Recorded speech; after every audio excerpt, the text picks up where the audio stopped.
안녕하세요. 다번지아리아과 강현 원장입니다. 오늘은 평소 진료실에서 성인 남자 환자들에게 많이 받는 질문을 갖고 말씀드리려고 합니다. 특히 젊은 남성 환자가 내원하면 평발인데 군대 면제가 되는지, 공익근무요원으로 빠질 수 있는지 많이들 문의하십니다. 실제로 저도 예전에 평발이면 군대를 안 간다는 얘기를 어렴풋이 종종 들었던 기억이 있는데요. 과연 평발이 심하면 군대 면제될 수 있을까요? 인터넷을 통해 공개되어 있는 2021년 7월 개정된 최신 병역판정 신체검사 기준으로 설명드려 보도록 하겠습니다. 사실 평소에 자신의 발 모양에 대해서 큰 관심이 없고 증상이 없었다면 본인이 평발인지 아닌지 알기가 어렵습니다. 평발이 있을 때 문제가 되는 이유는 발에 있는 아치가 걷거나 운동할 때 지면에서 올라오는 충격을 흡수해줘야 되는데 아치가 무너져 있는 경우에는 충격 흡수가 잘 되지 않아서 쉽게 지치고 또 운동 능력이 떨어지게 될 때 문제가 됩니다. 그런 것들을 일찍 발견했다면 미리 발 상태를 진단받고 평발 교정 깔창 등의 도움을 받을 수도 있지만 잘 모르는 경우에는 원래 나는 조금만 걸으면 다리가 아프다, 운동이랑 잘 안 맞다, 운동신경이 부족한 편이구나 이렇게 생각하면서 지내는 경우가 많습니다. 그런데 그렇게 지낸다고 하더라도 일상생활을 하는데 큰 문제가 없으면 다행이지만 이것이 병역 문제가 걸려있기 때문에 많이들 궁금해 하시는 것 같습니다. 평발을 갖고 있는데 군대를 가면 동일한 훈련을 받는데도 다른 사람들보다 2배, 3배 힘들 수밖에 없을 것입니다. 2021년도에 개정된 병무청 기준에 따르면 편평족의 경우 체중 부하 상태에서 찍은 단순 방사선 측면 사진상의 각도로 평발 여부를 판정한다고 나와 있습니다.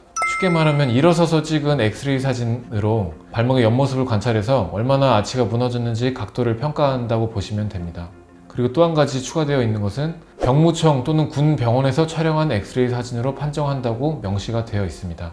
그렇기 때문에 개인 병원에서 발급된 진단서를 제출하면 병역 판정이 끝난다고 생각하시면 안 됩니다. 평발 신체검사 판정의 경우에는 군 병원에서 또는 신체검사 시에 찍은 엑스레이로 판정된다고 이해하시는 것이 좋습니다.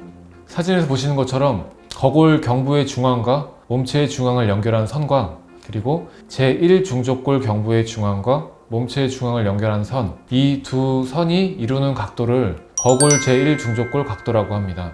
거골 제1중족골 각도는 보통 4도까지는 정상으로 판정합니다. 그런데 병무청 기준을 살펴보면 6도 이상에서 16도 미만인 경우 경도의 편평족이라고 분류하고 3급으로 판정받게 됩니다.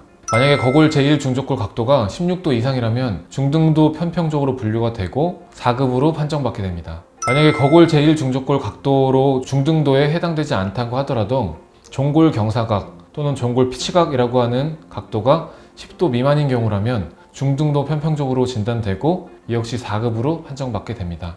종골 경사각 또는 종골 피치각은 그림에서 본 것과 같이 종골의 하형과 바닥면이 이루는 각도를 뜻하고 보통은 17에서 23도 사이를 정상 각도로 판정하게 됩니다. 만약에 병역 신체검사를 받기 이전에 중등도 이상의 편평족 진단을 받고 수술까지 받은 사람이라면 수술을 받고 나서 평발 아치 각도가 회복되었기 때문에 신체 급수가 올라가는 것이 아니라 이 역시 4급으로 판정받게 됩니다. 우리 예전에 들었던 것처럼 평발 단독으로 군대 면제까지 되는 경우는 없다고 보시면 됩니다. 이상 오늘 평발 병역 판정 기준에 대한 내용에 대해서 설명드렸습니다. 감사합니다.